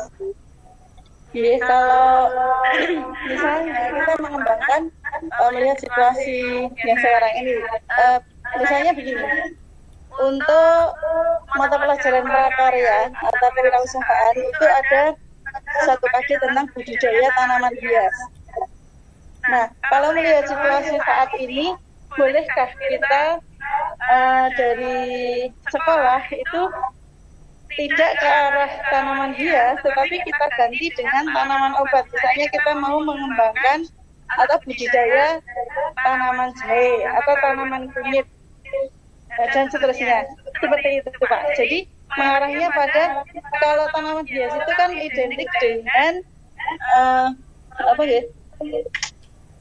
lebih ke arah mungkin ekonomi atau estetika. Tapi kalau untuk tanaman obat mungkin kalau pada saat ini bisa dikembangkan, itu bisa membantu untuk imunitas tubuh misalnya begitu. Jadi kalau untuk budidaya tanaman ke arah pemikirannya bahwa kalau bisa budidaya tanaman jahe atau tanaman kunyit yang pada akhirnya nanti bisa hasilnya itu bisa diproduksi untuk minuman-minuman yang saat ini sepertinya kan kalau untuk peningkatan imun bisa menggunakan bahan-bahan tersebut, nanti Pak. Itu boleh nggak kita dari pihak sekolah atau dari pihak BMP tingkat sekolah itu mengubah untuk pengembangan silabusnya itu seperti itu. Itu yang pertama. Yang kedua, kalau misalnya kita mau membuat sebuah program lanjutan dari silabus itu, misalnya kan kalau untuk budidaya mungkin dalam 1 semester baru bisa selesai, artinya bisa terpanen gitu Pak. Nah, kemudian kita masuk di tahapan pembelajaran berikutnya tentang KD pengolahan. Jadi kalau dalam prakarya itu ada, di situ sudah disebutkan pengolahan tanaman pangan dari bahan nabati. Tapi bolehkah kita mengembangkannya ketika kita sudah punya produk seperti itu tadi yang saya sampaikan tadi, kita mengubah ke arah pengembangan dari hasil pengembangan budidaya yang sudah kita programkan dari awal tadi. Itu mungkin sementara pertanyaannya begitu Pak. Terima kasih Pak Kit. Langsung aja. Oke, yang pertama, kalau kita merubah kegiatan peserta didik yang dulu misalnya di prakarya membuat tanaman hias, menanam tanaman hias diganti dengan tanaman obat. Tentunya kita kaitkan dulu dengan KIKD-nya apa. Misalnya, kalau KIKD-nya tidak menentukan yang istilahnya harus tanaman obat, harus tanaman hias, itu sekedar menanam, itu ya boleh-boleh saja kita arahkan ke yang lain gitu ya, sesuai dengan kondisi itu bisa dikembangkan. Karena dari Permendikbudnya kan sudah ada untuk KIKD-nya seperti apa. Kalau di sana mensyaratkan cuma bisa menanam, nah, itu kan bisa kemudian menghasilkan suatu produk dari hasil tanaman, itu kan boleh saja kita alihkan. Tidak harus yang mungkin ketika kita sudah bikin ternyata tentang tanaman hias. Nah, tanaman hias kalinya sudah nggak menarik sekarang. Mungkin nanti setelah pandemi bisa menarik lagi mungkin. Tetapi kalau mau diarahkan ke tanaman obat ya boleh saja itu ya. Yang terpenting adalah dikaitkan dulu di KIKD-nya seperti apa. Kalau di sana sudah mewajibkan harus tanaman hias ya monggo gitu ya. Tetapi kalau di sana ada peluang itu enggak, istilahnya harus tanaman hias, bisa dialihkan tanaman lain, ya boleh saja. Itu kan konten pelaksanaan saja. Tapi di KIKD-nya itu apa? Itu nanti dicek dulu di KIKD-nya. Seperti itu. Jadi untuk pengembangannya seperti itu. Nonton Bu? Iya Pak. Oke. Adakah yang lain lagi? Monggo. Saya Pak. Iya, monggo Pak. Dalam pembuatan RPP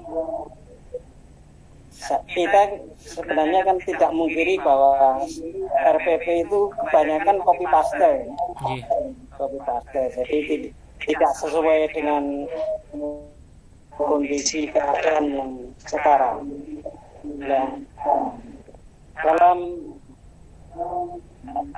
kegiatan belajar mengajar dalam kondisi pandemi saat ini itu biasanya banyak yang tidak sesuai dengan RPP. Jadi terutama metode pembelajarannya, terutama dalam metode pembelajaran ini tidak sesuai. Apakah itu diperbolehkan Pak? Oke, untuk RPP yang bentar Pak. yang banyak copy paste gitu ya. Tentu ketika awal kita menyusun RPP itu kondisi yang terkini seperti apa. Tapi nanti kalau dalam perkembangannya ternyata ada kondisi yang mengharuskan. Yang pertama, misal contoh ya, pertama dulu kita menyusun RPP untuk kegiatan tatap muka, untuk kita menyusun di EKTSP kemarin. Tetapi dalam pelaksanaannya ternyata nanti KBM-nya belum bisa tatap muka full, masih kombinasi, yaitu bisa disesuaikan Bapak dan Ibu. Jadi RPP itu bisa berkembang sesuai kondisinya, terutama untuk metodenya ya Bapak dan Ibu. Metodenya, kemudian kalau nanti kompetensinya yang harus dicapai itu juga disesuaikan. Kan sekarang ada kurikulum yang disesuaikan dengan kondisi sekolah, itu kan kondisi darurat, itu kan itu boleh saja kondisi yang harus disesuaikan. Yang terpenting kalau kita laksanakan, pertama kita susun sesuai idealnya seperti apa. Ketika di perkembangannya ada berubah, ya boleh saja dirubah. Itu nanti tentu bisa menjadi evaluasi ke depan. Ini kenapa dirubah? Kita merubahnya dari mana? Mungkin metodenya kah? Atau kompetensinya kita rubah juga? Nah, itu kan kita lihat juga dari sana. Itu. Jadi tidak masalah untuk berubah. Kalau kemarin kita misalnya menyusun RPP untuk kegiatan tatap muka, nah sekarang kok bukan untuk tatap muka, ya boleh saja. Jadi boleh dikembangkan, tidak masalah, sesuai keadaan dan kondisi. Yang terpenting adalah KIKD-nya seperti apa, itu harus kita jalankan. Kalau nanti KIKD-nya dirubah, tentu kurikulumnya juga berubah. Itu tentu dari kurikulum yang kita gunakan apa, kurikulum darurat kah, ataupun kurikulum yang K13 kemarin dengan daring ataupun luring, itu bisa kita sesuaikan. Mantan Pak Jun.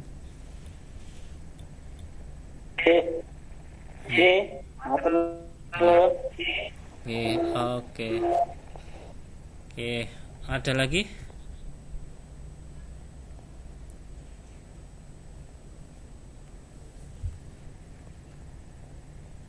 Kalau tidak ada ini Bapak dan Ibu, saya ada ini, saya udah share di chat, mungkin ada itu yang gg.gg. Jadi ini saya coba share screen, coba aja.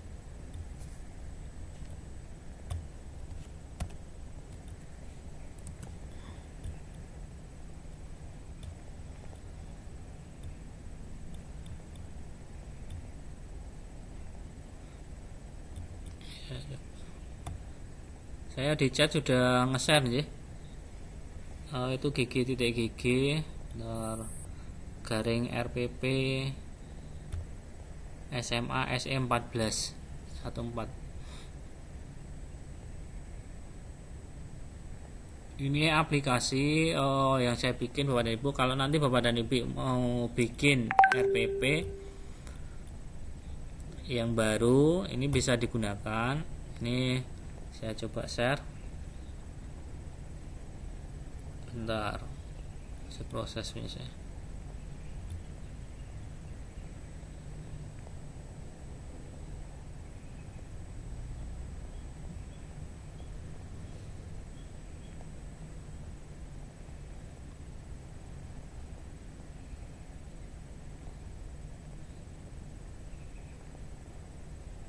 Share screen-nya belum keluar ya Pak.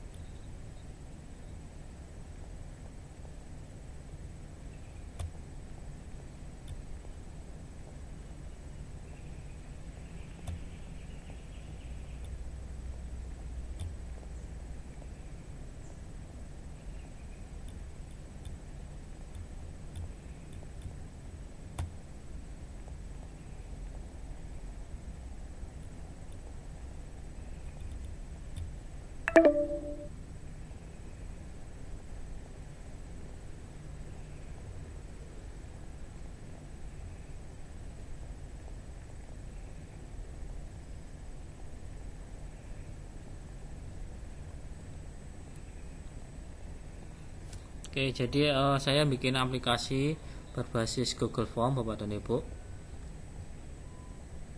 Tadi ketika kita menulis ini sudah tampil ya, kayaknya sudah tampil, di saya sudah tampil. Saya sudah share di chat. Nanti ketika di chat itu ditulis aja di browser gitu ya, atau di plus kalau sini biasanya di plus ini gg.gg tadi yang saya pastikan tadi ya. Nah ini di sini ya, gg.gg atau RPP SMA SE 14. Ini saat ketika diklik nanti muncul ini di chat tadi sudah saya berikan. Nah, akan muncul seperti ini Bapak dan Ibu. Nah ini ERPP SMA. Nanti Bapak dan Ibu ketika mau bikin RPP bisa gunakan ini. Nanti formatnya langsung terkirim ke email Bapak dan Ibu, ke email Bapak dan Ibu yang dimasukkan. Jadi ini saya contohkan ya, ini ya. Ini semisal ini pilihan yang pertama adalah SMA nya dulu. Nah, misalnya SMA Prawira Mata itu ya. Kemudian ini mata pelajarannya misalnya matematika gitu ya.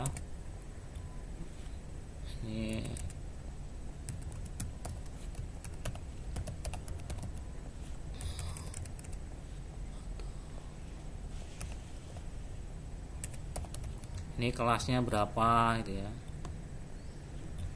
Nanti diikuti saja, ini misalnya contoh. Kemudian ini semester berapa, ganjil. Kemudian materinya apa.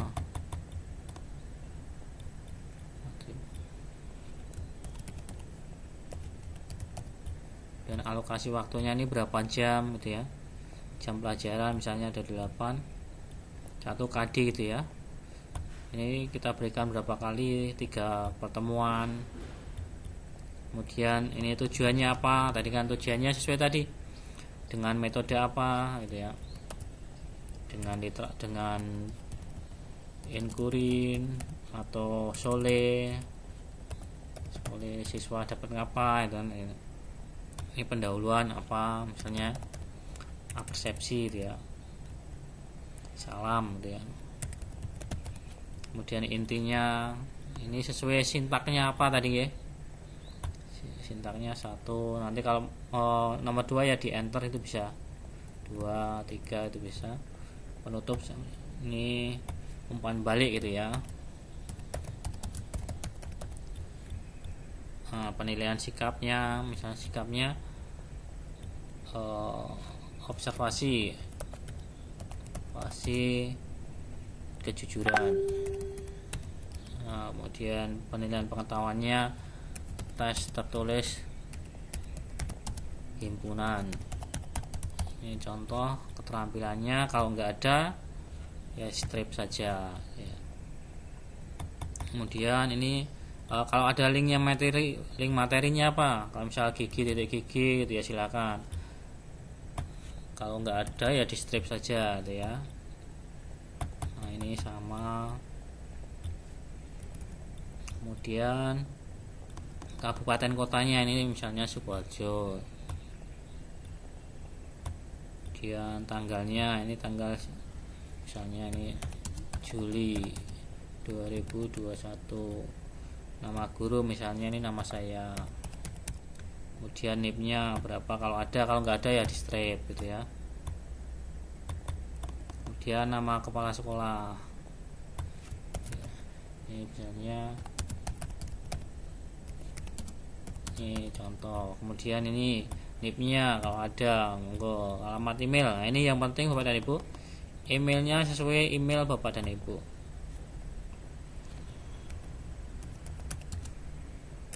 Ini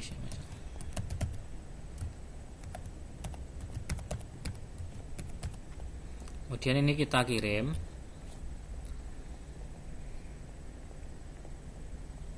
Nanti setelah kita kirim ini akan masuk di email Bapak dan Ibu. Saya coba buka email saya.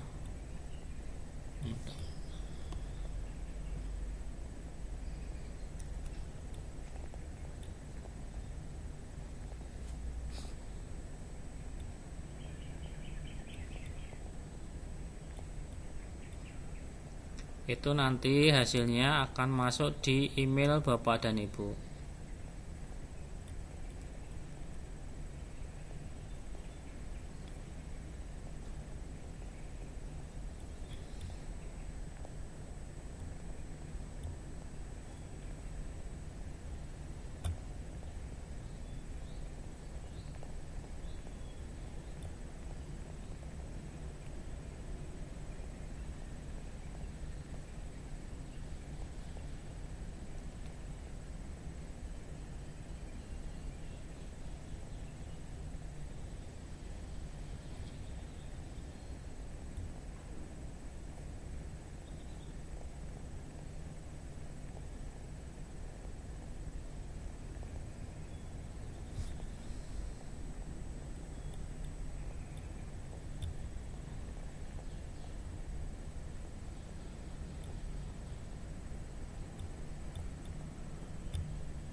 Oke, bisa dicoba Bapak dan Ibu untuk linknya.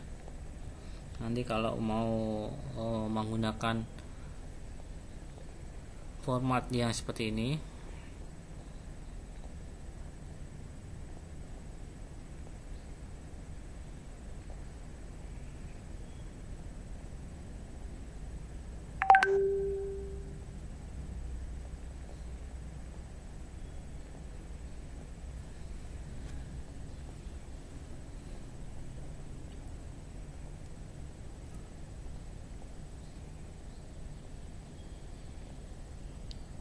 oke Bapak dan Ibu, ini karena jaringannya agak lelet Bapak dan Ibu, saya rasa itu yang bisa saya sampaikan. Nanti bisa dicoba sambil nunggu nanti sambil proses.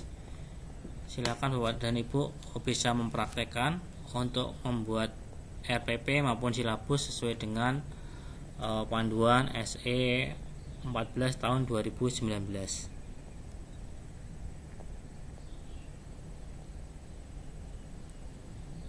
Untuk waktu selanjutnya saya berikan ke pembawa acara nggih. Mungkin masih ada waktu atau cukup. Kalau dirasa cukup, saya rasa cukup. Nanti kalau bisa dilanjutkan dengan kegiatan praktek membuat ini perangkat pembelajaran ini.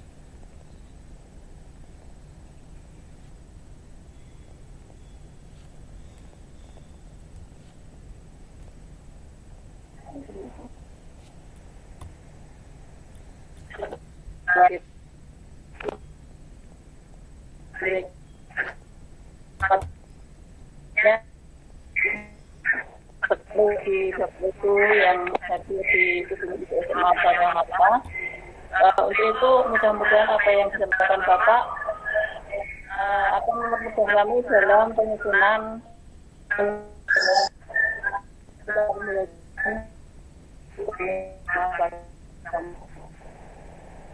terima kasih.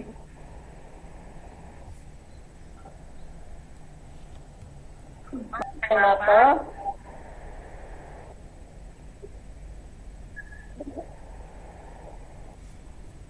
Untuk itu kami sampaikan kepada Ibu.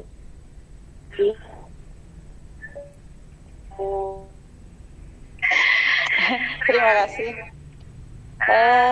Terima kasih sekali sama Pak Sigit yang sudah memberikan wacana, memberikan ulasan tentang rencana pembelajaran baik silabus maupun RPP.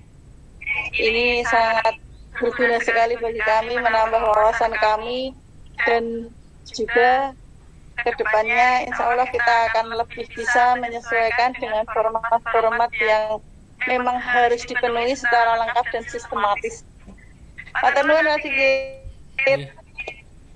Bapak Ibu guru yang kami hormati, Bapak dan Ibu, matur nuwun ngapunten kalau ada salahnya saya mohon maaf. Nanti bisa disambung. Ini saya izin live dulu nggih.